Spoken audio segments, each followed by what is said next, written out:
You're listening to The Murder in My Family, brought to you by AbJack Entertainment. Be sure to check out some of the other great true crime podcasts from this network, including Scene of the Crime, Missing Persons, and 3 Men and a Mystery. All of these podcasts are available for you to binge on right now, wherever you listen to podcasts. The views and opinions expressed by guests on this podcast do not necessarily represent those of the podcast, its host, or sponsors. If you would like to discuss the murder in your family on this podcast, please be sure to visit themurderinmyfamily.com for more information. You can support this podcast by visiting patreon.com/themurderinmyfamily. This episode may contain unsettling material or subject matter. Listener discretion is advised.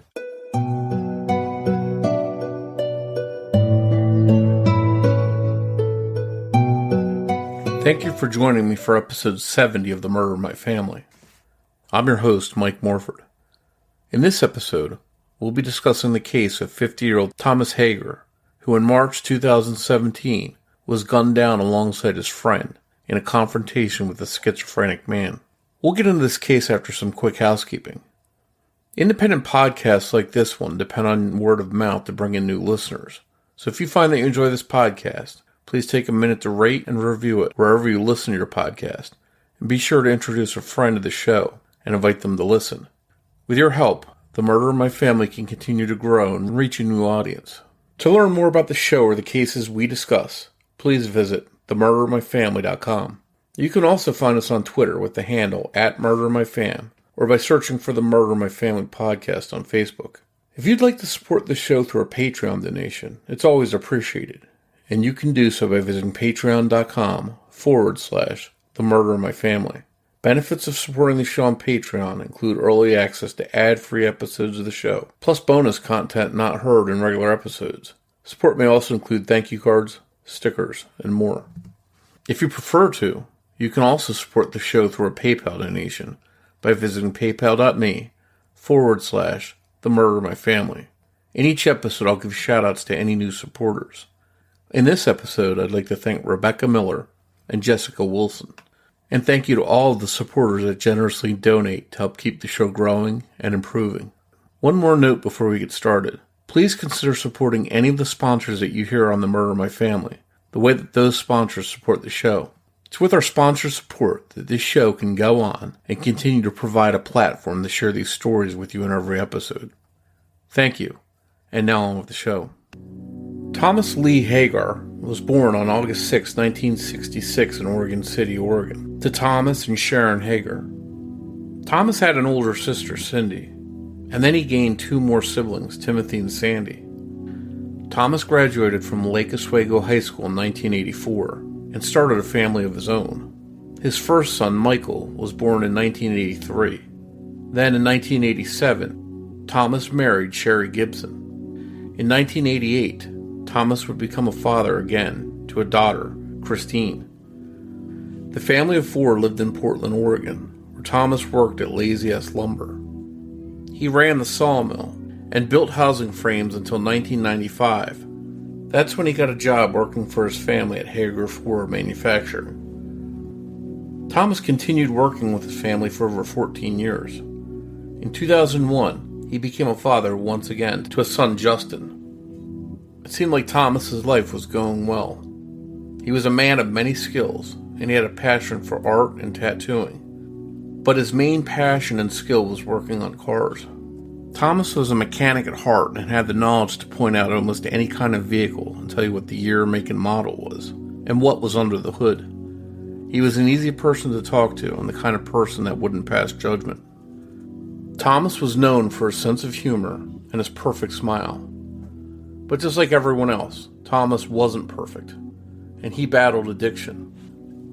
At 10 a.m. on Tuesday, March 14, 2017, 50-year-old Thomas and his 40-year-old friend Dustin Childress were dropped off by 2 female acquaintances near the rural property on the 192,000 block of South Upper Highland Road in Beaver Creek, Oregon.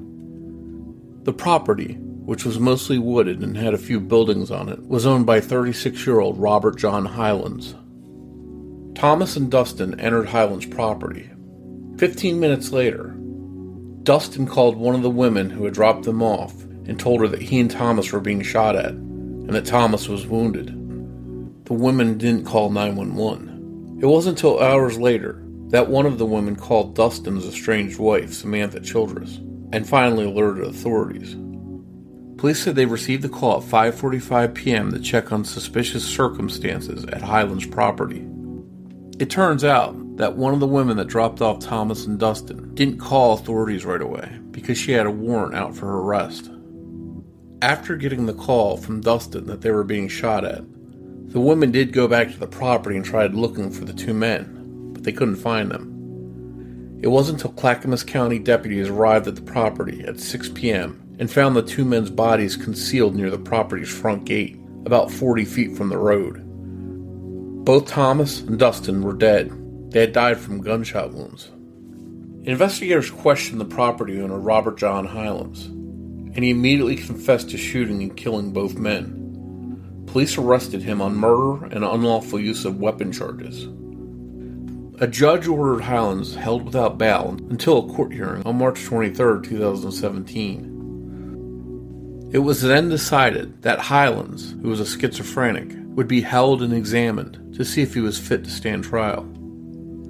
On April 16, 2019, Clackamas County Circuit Judge Catherine E. Weber determined Robert John Hylands was a danger to himself and to others in the community, and the supervision and services necessary to restore the defendant's fitness to proceed were not available in the community.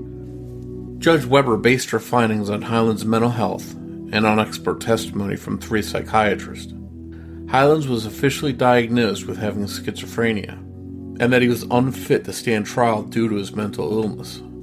A second doctor reached a similar conclusion regarding Robert Hylands' schizophrenia diagnosis and his fitness to stand trial. But in February 2019, another health expert conducted a competency evaluation on Hylands. That expert decided that Hylands was fit enough to stand trial, but that he would need special accommodations at trial because of his level 1 autism spectrum disorder and other co-occurring psychiatric disorders. Robert Hylands was sent to the Oregon State Hospital in Salem, and he remains there until he's fit to stand trial. It remains to see when and if Hylands will go to trial. In a strange turn of events, Hylands' brother, Byron, went missing in March 2020. On May 7th, his body was found stuffed into a refrigerator. Dental records were used to identify him. In June, police arrested Byron's ex-girlfriend, a woman named Jeanette Owen, and a Jefferson County grand jury indicted her with killing him. This story is tragic all the way around. The loss of Thomas Hegar has left a void that can't be filled in his family's lives. Thomas's sister Cindy joined me to discuss the life and death of her brother, and their struggle to pick up the pieces following his murder. That conversation is coming up in a moment. Is there something that interferes with your happiness? Is something preventing you from achieving your goals? I know there's been times when I wanted to go out and do something, but didn't make it because things I had on my mind kept me from doing what I wanted to do. If you find yourself in a similar situation, then BetterHelp Online Counseling just might be the right solution for you. BetterHelp will assess your needs and match you with your own licensed professional therapist. You can connect in a safe and private online environment. It's so convenient, and you can start communicating with a counselor in under 24 hours. This isn't self-help. It's professional counseling. Send a message to your counselor anytime. You'll get timely and thoughtful responses. Plus, you can schedule weekly video or phone sessions, all without having to sit in an uncomfortable waiting room. And BetterHelp can assist you with so many things, from depression, stress, and anxiety, to family conflicts, sleep issues, and more. Anything you share is confidential. And while BetterHelp is not a crisis line, it is convenient, professional, and affordable. In fact, so many people have been using BetterHelp that they are recruiting additional counselors in all 50 states. I want you to start living a happier life today. As a listener of the Murder in My Family, you'll get 10% off your first month by visiting BetterHelp.com/family. Join over 1 million people taking charge of their mental health. Once again, go to BetterHelp, that's HELP.com/family, and you'll save 10% on your first month of BetterHelp.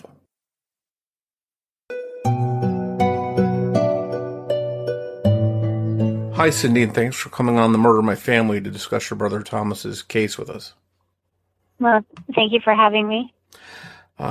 Your brother's case is really a sad and tragic one. There's some extenuating circumstances that have kind of put things on hold as far as whether you can get justice, I think, for him or not. But and we'll definitely get into that. But before we do, can you tell us a little bit about your brother and what kind of person he was? Tom was good. He was very good-hearted, very willing to help anybody, very giving. If he had it, he would give it to you. He cared for everybody that was in his life, and not just, hey, how are you? Kind of, he took everybody in. He took people in that didn't have places to live, friends that were down on their luck. He'd give them his couch, things like that. He loved his children, was involved as much as he could be. The very first, probably good part of his life, the last 5 years were a little rough for him as far as not having such a great lifestyle and being involved with drugs and some relationships that weren't very healthy. But overall, he was a good guy. He meant well in everything that he did. Mention some of that. It sounds like maybe he at times went down the wrong path, but was trying to find his way back to keeping himself straight. He did. He got into a little bit harder drugs later, in, I would say, the last 5-6 years, which kind of alienated some family members. He didn't feel like anybody cared, but yet he was apparently sober for the last 3 months before all this happened. So I think he was trying to get back his life when this event took place. Yeah, I know. I read that he had been in the construction industry for years and had tried to work steadily. He had kids of his own.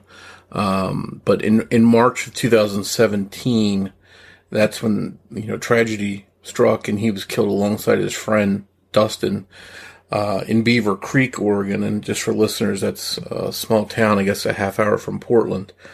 And both Thomas and Dustin were killed by a man named Robert Hylands after they entered onto his property. Can you sort of explain what happened and how that interaction between the three of them occurred? So from my understanding is that Tom and Dustin were dropped off at the entrance of this property on Beaver Creek or Upper Highland Road. And the reason that they were dropped off is because my brother's truck, from what I understand, wasn't registered. The tags had expired, and so he didn't want it towed or somebody taking the truck because they thought it was abandoned. So his girlfriend and her friend dropped both of them off. From what I understand is that they were researching abandoned properties and that this property had a few outbuildings that were overgrown, some cars, things that they were interested in. They went to go take a look at. My brother had a machete to cut down the blackberries and a come along, which is a wrench to move like cars, things like that. So my understanding is that Tom was walking down this quarter-long mile driveway, and Dustin was behind him a little ways, so they weren't like together. And Robert Hylands he lived on the property in basically a condemned house. The house had holes in the roofs. He lived in his bathroom, played video games, very kind of recluse kind of guy. Anyway, he went out to go check his mailbox, which is down at the end of that property in the driveway, when he saw Tom and Dustin. So he kind of tracked them in the bushes and was hiding from him. And he came out and confronted my brother and asked him who he was, why he was there, what he was doing. My brother apparently refused to tell him who he was.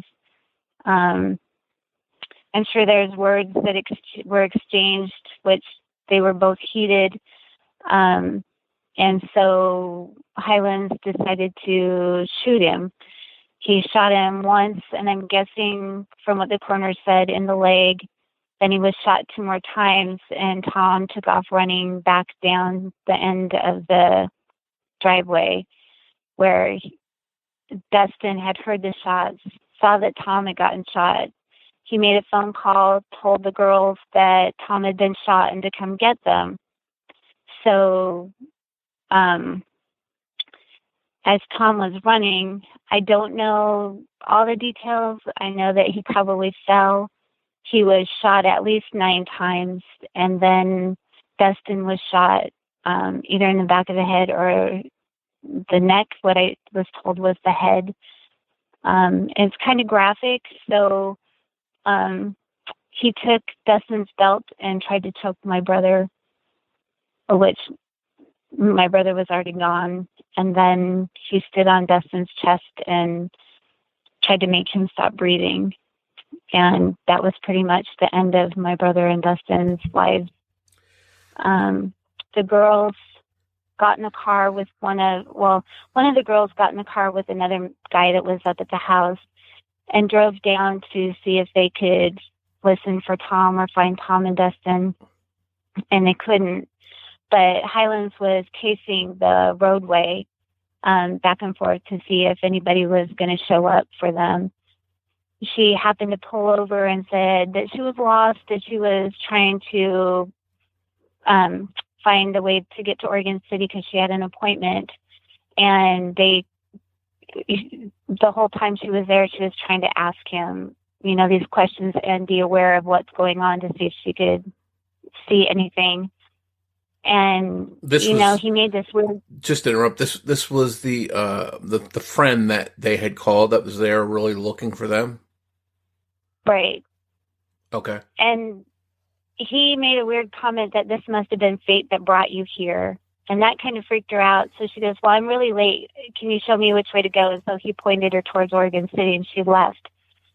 The sad thing is that the girls waited until almost 5:30 that night, and this happened at 10:30 that morning, before they called the police. And they didn't call the police, they called Dustin's ex-wife, and she called the police. So that's kind of how the police got out there. Highlands had covered up their bodies right next to the road with like sheetrock and branches and things, and when the police searched the property, they couldn't find him. And so as the last police officer was pulling out, he went to go shut the gate and saw Dustin under the debris. And so that's when the whole thing kind of opened up, and they took Highlands in and questioned him, and he admitted to doing it. And what he did to them it's not like it was just a case of self-defense or even that he was patrolling his own property and he came across them. He, as you mentioned, he shot them multiple times. He jumped up and down on Dustin's chest. He took a belt and tried to choke your brother, although he was probably already dead. This is like a really bad case of overkill and just a lot of crazy stuff that he did that he didn't even have to do. Right. And what I don't understand is if they were trespassing, you say, "Hey, man, you're trespassing. You got to get out of here." I'm sure Tom and Dustin would have turned around and left. But to confront them and to be that angry, and even if you shot him once, why not call 911, say they were trespassing, I shot one of them, and call the police? Why do you have to be so angry that you just,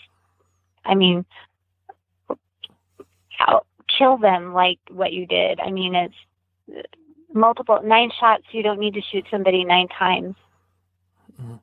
And Had they ever had any interactions with him before or any run-ins with him before? As far as I know, they didn't. But the other family believes that they knew him or they knew somebody that knew him. But I honestly don't know if they ever did or not. And you mentioned that when police got him, he pretty much admitted right away what he did.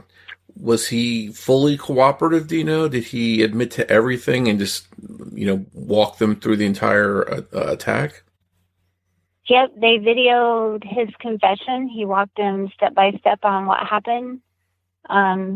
It took him probably a couple of hours for them to figure out that they had the killer in their possession, because at first they thought it was his brother.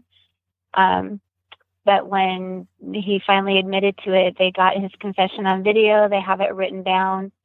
And he didn't have a problem saying that he did it. Wow.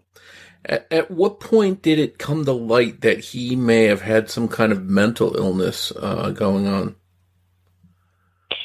The only time, well, of course, his defense attorneys felt that he had some mental health issues, as they thought at first he was schizophrenic, and we went through quite a few evaluations. The Oregon State Hospital has determined that he's just autistic, and it's a low-level autism. It's not severe. So at this point, he's just autistic. And is he currently, or let me back up a little bit, did he have, that you know of, any kind of violent past or criminal past at all? No, he didn't. He graduated with honors from high school. He was in the Navy, got high honors in the Navy, was honorably discharged, didn't show he has no criminal history besides this. It's scary that someone can just snap like that and 2 lives are gone just like that. Right.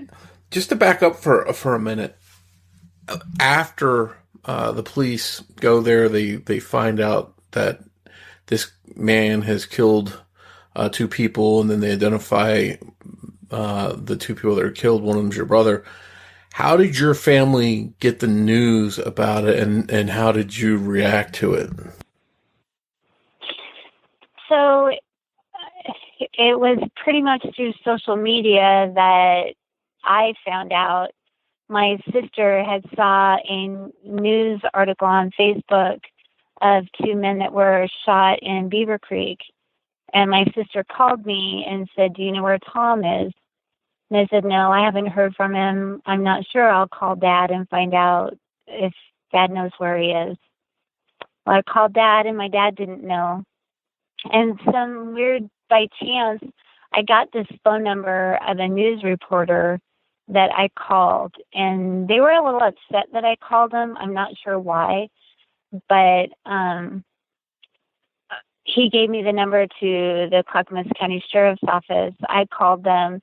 They said that they didn't know if it was him or not, but they did tell me that it was his friend Dustin had been shot, but they hadn't identified the other body yet. And so we didn't know until the next day that it was Tom, which we kind of knew already. I mean, how do you not know? But they didn't call us. They called my dad, and then my dad called me, and I was at work. And you kind of have to hold it together while you're at work. And things just went into autopilot for me. I just had to be the one to carry everything and get people through the process of what was happening. My son was also there and was there to help me be strong, I guess. So you were all left to deal with this horrible aftermath, and meanwhile he's in jail, and he's already got lawyers talking about a possible defense due to mental illness. Correct. Yeah. And this isn't a mystery. You knew early on who did this, and then they arrested him, but there's not a quick rush to a trial. It sort of got sidetracked with this mental hospital evaluation. What is the status of that, and what's going on with that that's causing any kind of trial to happen? So what happened is, because of his refusal to aid in his own defense, and because they say he's autistic, the court ordered him to go to the Oregon State Hospital to be restored so that he can aid in his own defense. So basically that means he gets to go through learning how to be social in society, learning how to communicate with other people around him, basically getting him to a level where he's able to aid in his own defense. He, personally to me, is capable of that he's wanting his attorneys to make the decisions for him and not make those decisions. So it's easier for him saying, well, they just made the decisions for me, and his attorneys in the court are not allowing that. So that's why he has to be restored, and it can take up to 3 years for that to happen. So we have status hearings and evaluations that come every 4 to 6 months, and they can only do that up to 3 years. Once the 3-year mark hits, then they have to decide whether he's going to go to jail, that he's going to get let off, or he's going to plead to a guilty plea. And there is a possibility that he could walk away. So all of this delay and stuff and not knowing what's going to happen is, I imagine, really causing pain for your family, because you're not getting any kind of peace, or not that there's a such thing as closure when you lose someone like this, but any kind of final outcome. It's sort of delayed for you all because of this. It is. It's hard on his kids. It's hard on his daughter. I mean, it's hard on my parents too. Everybody that's involved. It just seems like it's taking just so long that people are trying to move on and go forward. And I totally understand why they have to do that. I try to too. Sometimes I feel like I'm just stuck because I want to see this through so bad, and I want this to be over and some kind of justice for what happened to these two people. They had families, they had children, they had lives. Whether it was a good life or not, it was theirs. It wasn't for somebody else to take away. And do you feel that it comes down to, again, I'm not a mental evaluator, but in your opinion, does it come down to this guy knowing the difference between right and wrong, and him knowing that what he did was wrong in your eyes? No, because he knows it was wrong, and he knows what he did. So it's not a matter of him figuring out. He knows, and he says he knows. So I don't think that's it. I just think he just doesn't want to make that decision to put himself in jail. He doesn't want to lose his property. He doesn't want to lose the things that he has. But in reality, he already has. Yeah, and it's just a really tragic situation, again, for your family to sit around waiting for this to run its course. And you mentioned one of the possible outcomes is that he just walks away. You said that, correct? Yep, that's what the district attorney said. I'm just putting my faith in the district attorney that that's not going to happen, and the judge that that's not going to happen. But if we get to the 3-year mark, and because of COVID and not having resources to the Oregon State Hospital, such as counselors and therapies and one-on-one because of the contact issue, it could put this out to the point where it is 3 years, and then we're fighting to get them to make a decision.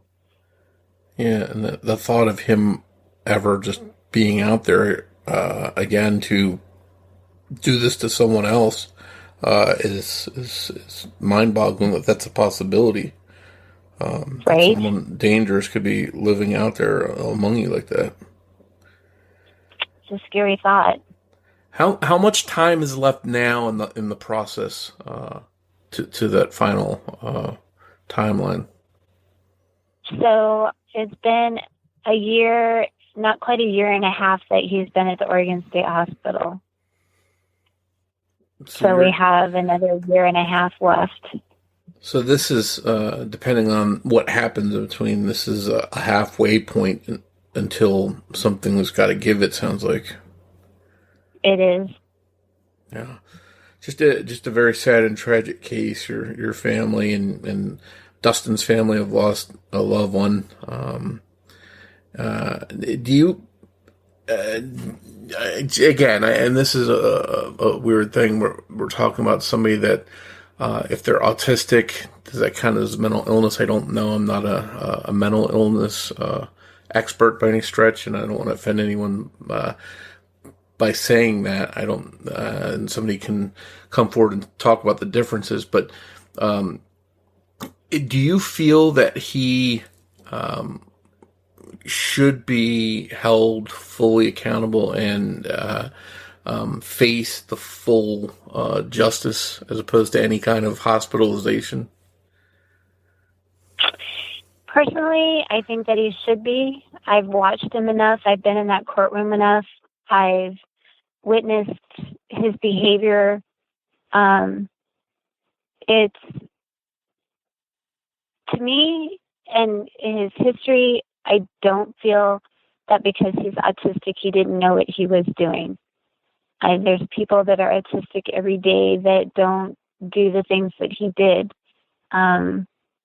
I think that he just got angry. I think that it just got out of hand for him and he couldn't control his anger, and that's why he did what he did. If he can function and go to the grocery store and buy his medication and live in a house and take care of multiple properties and business that his father left him, I don't see that being autistic is an excuse, or mental health for this particular person as being an excuse.